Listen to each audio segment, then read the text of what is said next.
विभिन्न किसिमका गेडागुडीलाई भिजाएर टुसा उमारेर बनाइने क्वाटी विशेष गरिकन जनै पूर्णिमाका दिन खाने चलन छ। यसको आफ्नै छुट्टै स्वाद, सुगन्ध र नेपालीपन छ। नमस्कार सम्पूर्णमा, आज मैले लिएर आएको छु क्वाटीको रेसिपी। आज मैले यसमा क्वाटी कसरी भिजाएर राम्रोसँग उमार्न सकिन्छ भनेर त्यो पनि डिटेल भिडियो राखेको छु भने क्वाटी कसरी बनाउँदा एकदमै स्वादिलो बन्छ आज मैले हजुरलाई विशेष स्टेप बाई स्टेप सम्झाएर रेसिपी राखेको छु। भिडियो मनपर्छ भने लाइक शेयर कमेन्ट गर्न नबिर्सनु होला। अझै पनि हजुरहरूले मेरो च्यानललाई सब्स्क्राइब गर्नु भएको छैन भने प्लिज सब्स्क्राइब गर्नु होला। अब लाग्दैछु बनाउनतर्फ। बनाउनका लागि मैले स्पाइसेसको रूपमा ल्वाङ, सुकमेल अनि ठुलो सुकमेल, त्यसपछि मैले स्टार्च लिएको छु, थोरै दालचिनी अनि त्यसपछि तेजपत्ता लिए। यिनीहरू स्पाइसेस राखिसकेपछि 2टा टमाटर अनि एउटा लसुन अनि त्यसपछि प्याज अनि एउटा अदुवाको टुक्रा राखेको छु। आज मैले यति मिठो तरिकाले बनाउँदैछु नि, हजुरले यो तरिकाले बनाउनु भयो भने साँच्चीकै यो विशेष क्वाटीको रेसिपी अझै विशेष बन्नेछ। आज चाहिँ मैले कुकरमा अब यो सबै स्पाइसेसलाई लगभग मैले यसमा चाहिँ 1 लिटर जति पानी राखेँ अनि त्यसपछि लगभग 800 ml पानी छ होला। त्यसपछि मैले यो सबै स्पाइसेसलाई मैले त्यही पानीमा राखेँ। बनाउने तरिका चाहिँ एकदम अलग छ तर स्वाद चाहिँ एकदमै मिठो हुन्छ। अब त्यसपछि टमाटर 2टा, त्यसपछि मैले यसमा 2टा जुन मैले यसमा प्याज लिएको थिएँ त्यो पनि राखेँ अनि अदुवालाई यसरी थिचेर राख्दैछु है। अनि त्यसपछि लसुन पनि राखेँ। एउटा सिङ्गै लसुन राख्नुहोस् अनि यत्तिकै राख्नु होला। अनि त्यसपछि हजुरहरूलाई आवश्यकता अनुसार क्वाटी कति चाहिन्छ त्यस अनुसार राख्नु होला। मैले चाहिँ आधा क्वाटी राखेँ, जति भिजाएको थिएँ त्यसको आधा क्वाटी राखेको छु। अब त्यसपछि स्वाद अनुसार नुन राख्नु पर्ने छ अनि त्यसपछि चाहिँ हजुरहरूले थोरै बेसार पनि राख्नु पर्ने हुन्छ। अब यति राखिसकेपछि चाहिँ यसलाई मजाले सिटी लगाउनु पर्ने हुन्छ। लगभग मैले यसमा 4 देखि 5 सिटी लगाएको थिएँ। लगभग यसलाई 4-5 सिटी लगाउनु पर्ने हुन्छ। यति गरिसकेपछि हामीहरूले जुन यसमा राखेको राजमा अनि त्यसपछि काबुली चना, कालो चना छ नि, त्यसलाई चाहिँ अलि धेरै सिटी लगाउनु पर्ने हुन्छ।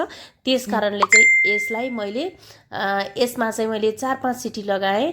अब यसरी सिटी लगाइसकेपछि अब मेरो चाहिँ अब मैले निकाल्दैछु यो जुन टमाटर। अब यो टमाटरलाई कसरी राख्ने भन्ने कुरा हजुरलाई मैले भिडियोमा पुरा हेर्नुपर्ने हुन्छ, स्टेप यसलाई स्किप नगरिकन हेर्नु होला। अब यसपछि मैले एक एक गरेर राखेको जुन स्पाइसेस छ त्यो सबै निकाल्छु अनि यसमा चाहिँ मैले जुन लसुन राखेको थिएँ नि, यो लसुनलाई चाहिँ यसको भित्रको पेस्ट जुन छ त्यो पेस्टलाई निचोरेर अनि यो ब्लेन्डिङ जारमा राख्दैछु भने यसलाई चाहिँ जुन टमाटरलाई पनि बाहिरको बोक्रा फालेर राख्दैछु अनि त्यसपछि प्याजलाई पनि राख्दैछु। अब यसरी राखिसकेपछि यसलाई एकदम फाइन प्युरी बनाउँदैछु। ल हेर्नुहोस्, प्युरी बनाएर यसलाई प्युरी रेडी गरेर लिएर आइसकेको छु। एकदम फाइन प्युरी भइसकेको छ। अब चाहिँ लाग्दैछु मैले एउटा भाँडामा मैले 2 चम्चा घिउ राख्दैछु। यो लास्टको स्पेस स्किप नगर्नु होला, एकदमै टेस्टी बन्छ है। अनि त्यसपछि लगभग यसमा मैले 2 चम्चा यसमा चाहिँ घिउ राखेँ अनि त्यसपछि जिरा राखेँ अनि त्यसपछि मैले यसमा यो सुकेको खुर्सानी राख्दैछु। सुकेको खुर्सानी यसरी राखिसकेपछि यसमा मैले हिङ राख्न चाहदैछु। यति चिजले त यति मिठो बन्छ यो हामीहरूको जुन क्वाटी छ एकदमै स्पेशल बन्छ। अरूमा एकदमै राम्रो आउँछ, स्वाददेखि लिएर यसको सुगन्ध पनि एकदमै राम्रो आउँछ। यति हालिसकेपछि अब मैले यो प्युरी जुन टमाटरलाई उसिनेको टमाटर अनि त्यसपछि यसमा राखेको जुन टमाटर अनि त्यसपछि जुन मैले लसुन राखेको थिएँ, प्याज राखेको थिएँ, त्यसको प्युरी राखिसकेपछि यसमा मैले गरम मसला राखेँ 1 चम्चा अनि त्यसपछि लगभग आधा चम्चा जति मैले यसमा काश्मिरी लाल मिर्च राखेको छु। पिरो कतिको खानुहुन्छ त्यही हिसाबले राख्नु होला। गरम मसला चाहिँ 1 चम्चा राख्नु होला। गरम मसला मैले लगभग यसमा चाहिँ पहिला हल्का मैले जुन स्पाइसेस राखेको थिएँ त्यसले स्मेल एकदम राम्रो आउँछ भने गरम मसलाले पनि स्वाद एकदम इन्हान्स गर्छ। अब त्यसपछि मैले लास्टमा राख्दैछु कस्तुरी मेथी। कस्तुरी मेथी हजुरहरूको लागि जुन हामीहरूको क्वाटीको लागि एकदमै स्मेल एकदम राम्रो दिन्छ। हजुरहरूले पनि छ भने चाहिँ राख्नु होला, नभएदेखि यो अप्सनल छ, राख्दा पनि हुन्छ नराख्दा पनि हुन्छ। यदि हजुरहरूसँग कस्तुरी मेथी छैन भने यसमा चाहिँ हजुरहरूले धनियाको पात राख्न सक्नुहुनेछ। मैले चाहिँ मसँग कस्तुरी मेथी थियो त्यसरी मैले कस्तुरी मेथी राखेँ, मैले धनियाको पात राखेको छैन। यदि छैन भने धनियाको पात राख्दा हुन्छ। अब यसरी एकदम मजाको यो पेस्ट तयार भइसकेको छ। यो पेस्ट यति टेस्टी हुन्छ नि। अब त्यसपछि चाहिँ यसमा हजुरहरूले उमालेर राख्नु भएको जुन क्वाटी छ नि त्यसलाई राख्न सक्नुहुनेछ।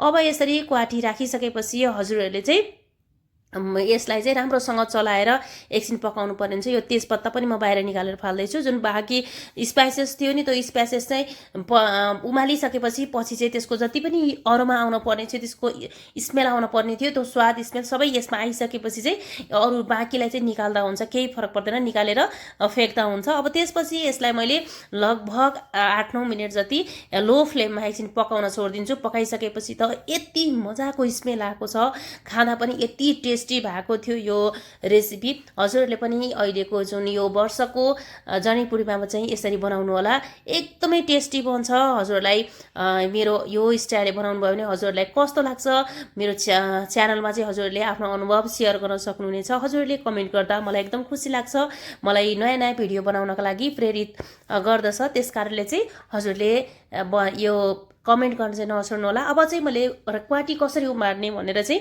हजुरहरूलाई बताउन जाँदैछु। क्वाटी उमार्नको लागि मैले अलरेडी भिडियो राखिसकेको छु डिटेलमा, त्यही पनि मैले यसमा चाहिँ यो क्वाटीको रेसिपी बनाउँदा यो पनि राखिदिउँ भनेर लास्टमा राख्दैछु। राम्रोसँग पुरै हेर्नु होला। अब यसरी मैले गेडागुडी हजुरहरूसँग यही राख्नुपर्छ, मैले जे राखेको छु त्यही राख्नुपर्छ भन्ने छैन। हजुरहरूसँग जे अभाइलेबल छ त्यो राख्दा हुन्छ। हजुरहरूसँग जे छ त्योलाई राम्रोसँग 12-14 घन्टा चाहिँ भिजाउनु पर्छ है। यसमा जति पनि हामीहरूले राखेका छौँ नि, यो जुन ठुलो ठुलो दानाहरूलाई चाहिँ राम्रोसँग भिज्नु पर्ने हुन्छ। 12-14 घन्टा भिजिसकेपछि यसलाई चाहिँ मैले ओभरनाइट भिजाएको थिएँ। ओभरनाइट भिजाइसकेपछि अब एउटा यस्तो जाली जस्तो भाँडा राखेर चाहिँ मैले एउटा कटनको कपडा राखेँ, अनि त्यसपछि यो सबै त्यसमा खनाउँछु।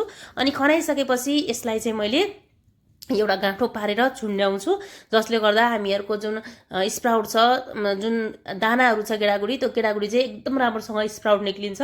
अनि त्यसलाई चाहिँ हजुरहरूले राम्रोसँग यसरी जुन हजुरहरूले यसरी एउटा उसमा कटनको कपडामा चाहिँ यसरी झुन्ड्याएर राख्दाखेरि चाहिँ यसलाई एकदम राम्रोसँग जुन एक एक गरेर सबै जुन दाना छ एकदमै राम्रोसँग उम्रिन्छ। यसरी नै हजुरहरूले चाहिँ एउटा स्टेप चाहिँ फलो गर्नुपर्ने हुन्छ, किनकि हजुरहरूले यसरी झुन्ड्याउँदाखेरि लगभग यसको 22 देखि 24 घन्टामा चाहिँ यो सुकिसकेको हुन्छ। एकपटक चाहिँ यसलाई फेरि पनि हजुरहरूले पानीमा डुबाइदिनुपर्छ। यसरी डुबाउने प्रोसेस 2 पटक गर्नुभयो भने चाहिँ हजुरहरूलाई कतिको क्वाटी चाहिएको छ, यसरी झुन्ड्याउँदाखेरि नि यसरी झुन्ड्याइसकेपछि लगभग 12-14 घन्टाभन्दा बढी झुन्ड्याइसकेपछि यो हल्का ड्राई हुन थाल्छ। 24 घन्टापछि चाहिँ यो टोटली ड्राई हुन्छ होइन। अनि यसरी पानीमा हजुरहरूले फेरि भिजाएर एक दुई पटक चोबेर अनि फेरि झुन्ड्याइदिनु भयो भने चाहिँ 2-3 दिनको दिनमा त यति मजाले उम्रिन्छ। हजुरहरूको एक क्वाटी कुनै हालतमा पनि बिग्रिन, यति राम्रोसँग सबै जति नै ठुलो दानाहरू पनि एकदम राम्रोसँग हुन्छ। हजुरहरूले पनि यसरी नै बनाउनु होला। क्वाटी कस्तो हजुरहरूको कतिको उम्रियो कमेन्ट बक्समा कमेन्ट गर्नु नबिर्सनु होला। मेरो चाहिँ 3 डेजमा कतिको भएको छ म देखाउँदैछु। अनि मेरो च्यानललाई हजुरहरूले हेरिरहनु भएको छ भने मेरो च्यानललाई चाहिँ लाइक सेयर फलो गर्न चाहिँ नबिर्सनु होला। मेरो फेसबुक पेज पनि छ जानुकाज रेसिपी किचन, त्यसलाई पनि फलो गर्न सक्नुहुनेछ। मेरो यो च्यानलमा हजुरहरूलाई यो भिडियो मनपर्छ भने अझै पनि सब्सक्राइब गर्नुभएको छैन भने सब्सक्राइब गर्नु होला। आजको लागि यति नै, ओके, बाइ बाइ।